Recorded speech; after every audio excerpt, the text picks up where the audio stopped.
Don't mind telling you, in my humble fashion, that you threw me through with a tender passion when you said you cared. Imagine my emotion. I knew then and there permanent devotion. You make all other boys seem blind.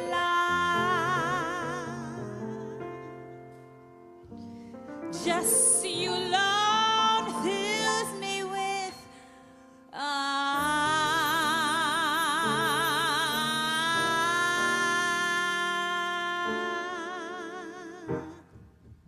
it's wonderful, it's marvelous. You should care for me.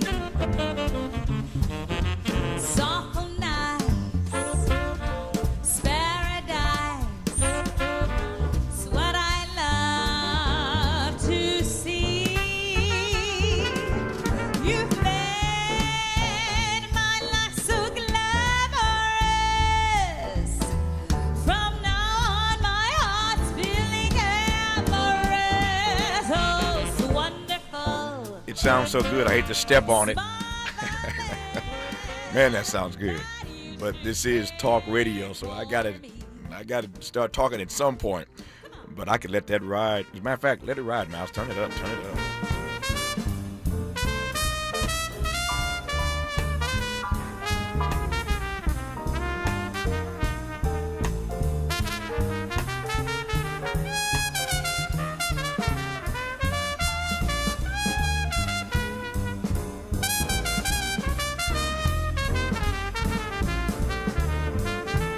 Nothing like a tight band. She's awfully amazing, but the band is tight.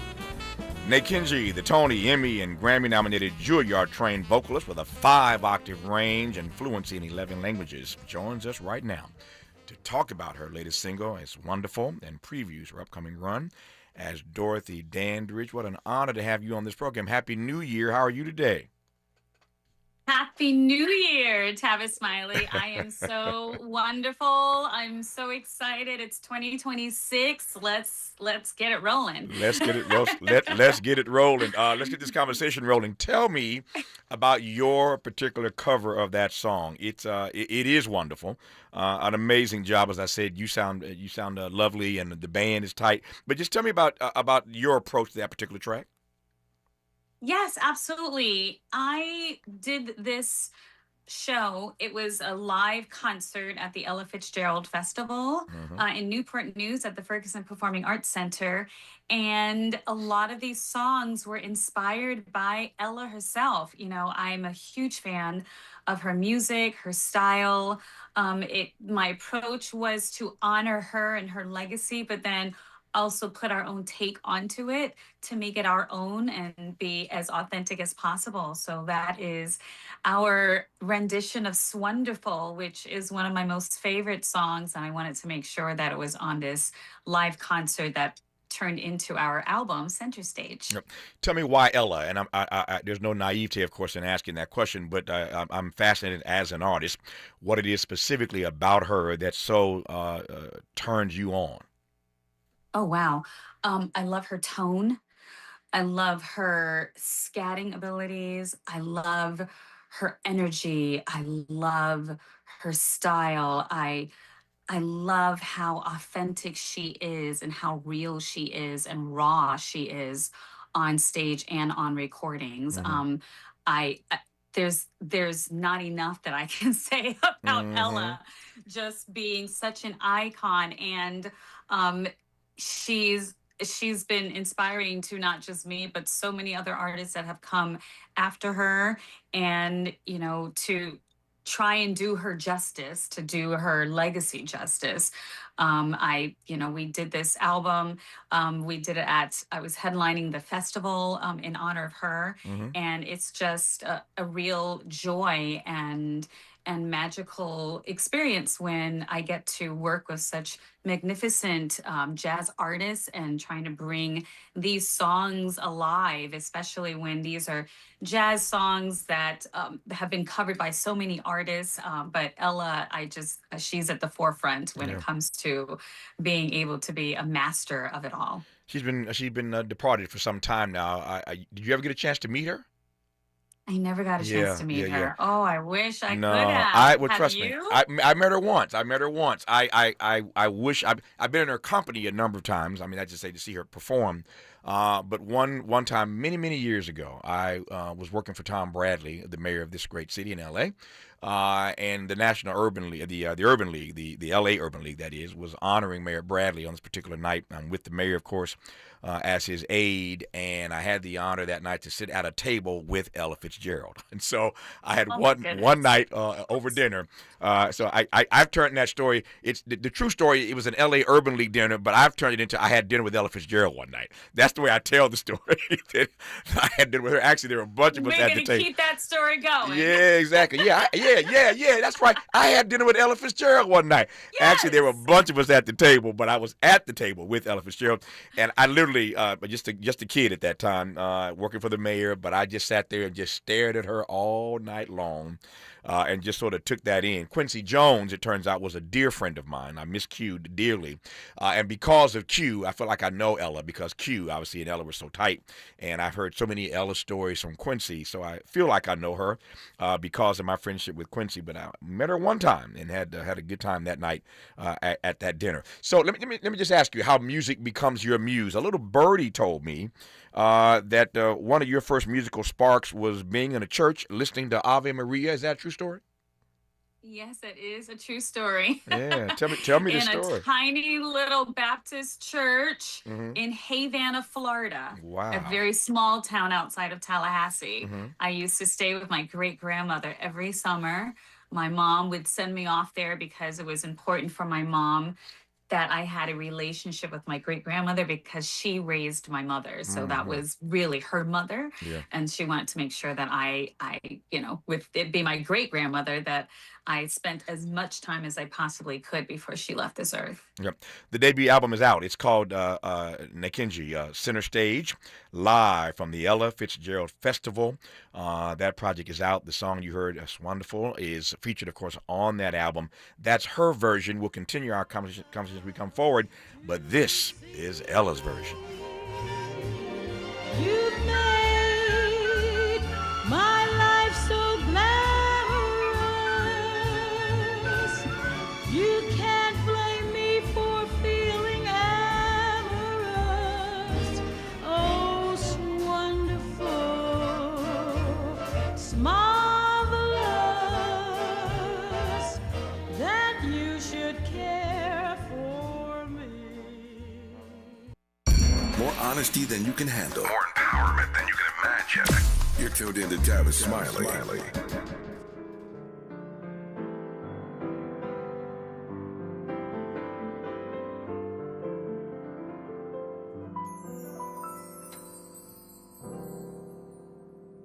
I'm wild again, beguiled again, a simpering, whimpering child again, bewitched, bothered, and bewildered. Am I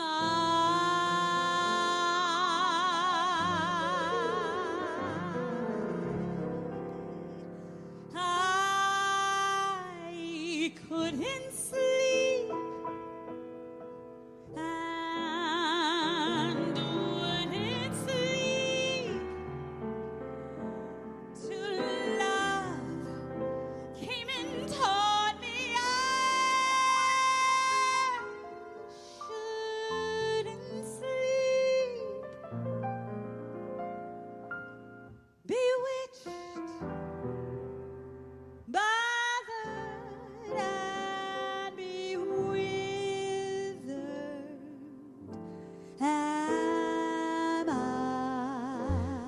Bewitched by Nikinji, the Tony, Emmy, and Grammy-nominated Juilliard-trained vocalist, as I mentioned, with a 5-octave range.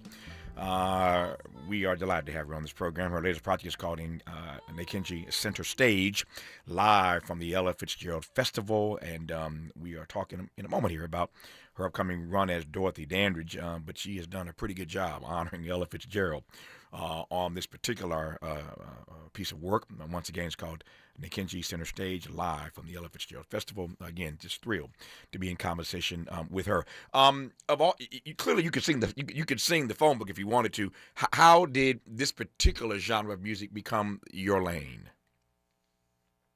Interesting that you asked that, because when I was a young child, I was exposed to music, all genres of music. I had a lot of energy and was bouncing off the walls, and my parents didn't really know what to do with me. And they actually directed my energies to music, to piano, to dance, to karate classes, to singing.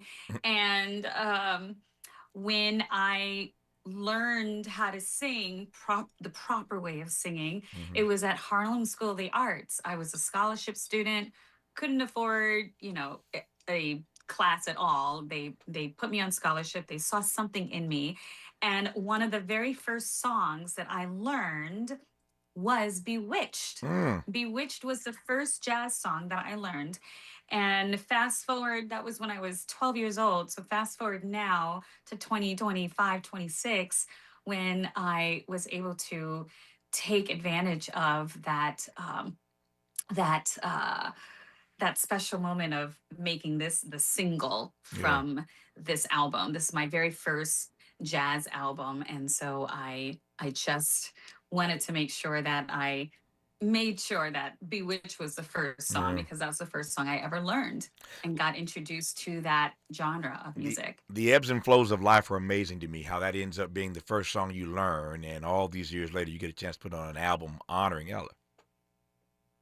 Yes, absolutely. It's an amazing Absolutely. story. Amazing And to story. have and to do it live, there's something really special about a live album when you have the audience's energy in that space with you.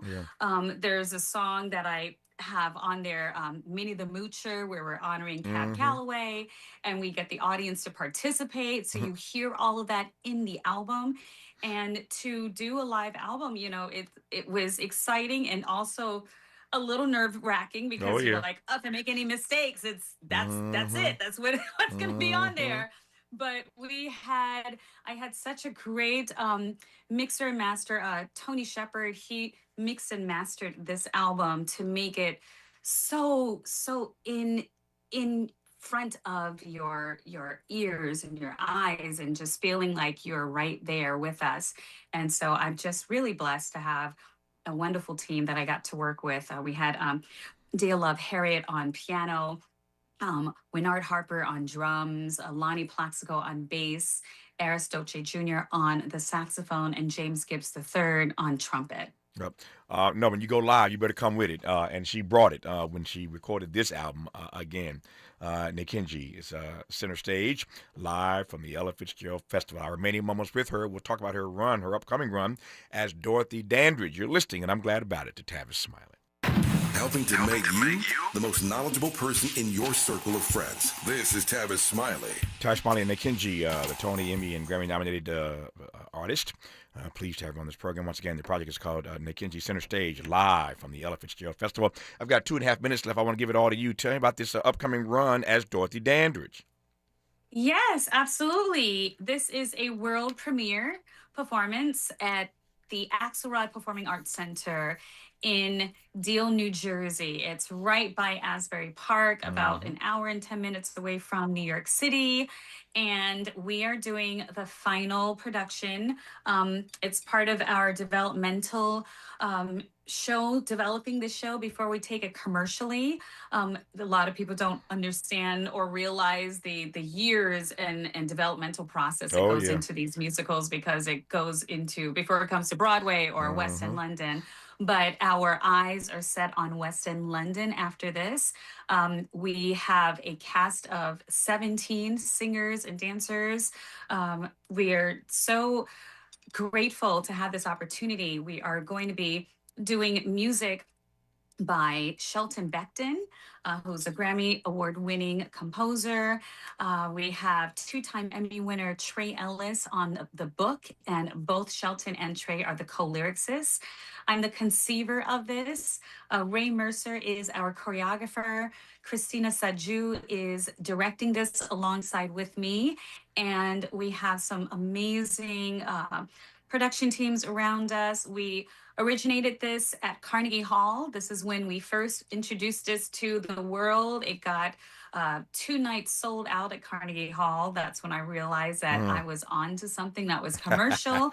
People loved the story of Dorothy. Yeah. And then we moved it to New York Theater Festival, where we got the most nominations and the most wins out of those shows that was for that season. And now this is our chance to do the entire production fully on its feet. Serafina Bush is going to be our costume designer. We have Charles LaPont, who is our wig designer. We have Adam Cock, who is doing our set design. I mean, the list goes on. The people that are involved are all Grammy winning, Tony winning, Oscar winning, Emmy winning creatives that have come together to lift up the story of Dorothy Dandridge, her journey, her life, her struggles. You see the celebratory celebrations of her life through her Carmen Jones, her Porgy and Bess, her relationship with Marilyn Monroe, the Nicholas brothers, her life as a young mom who became single when Harold Nicholas went to Paris. But, Otto Preminger, you got it's like a Hollywood story of a woman that had crossed barriers, not just on the American scene, but the international scene, when she became the first Black woman to be nominated for an Oscar in her pivotal role of Carmen and Carmen Jones alongside Harry Belafonte. Well, if 2 sold-out nights at Carnegie Hall don't convince you, you got something that I don't know what to tell you. So I'm glad after 2 nights at Carnegie you figured it out. Look forward to seeing you on stage at Dorothy Dandridge in the weeks, months, and years to come while we celebrate the project that's out right now, Nekinji, center stage, live from the Ella Fitzgerald Festival. An honor to have had you on this program. Thanks for your time, and nothing but the best for you the rest of this year. Thank you so much. I appreciate it, Tavis Smiley. An honor to have you on this program.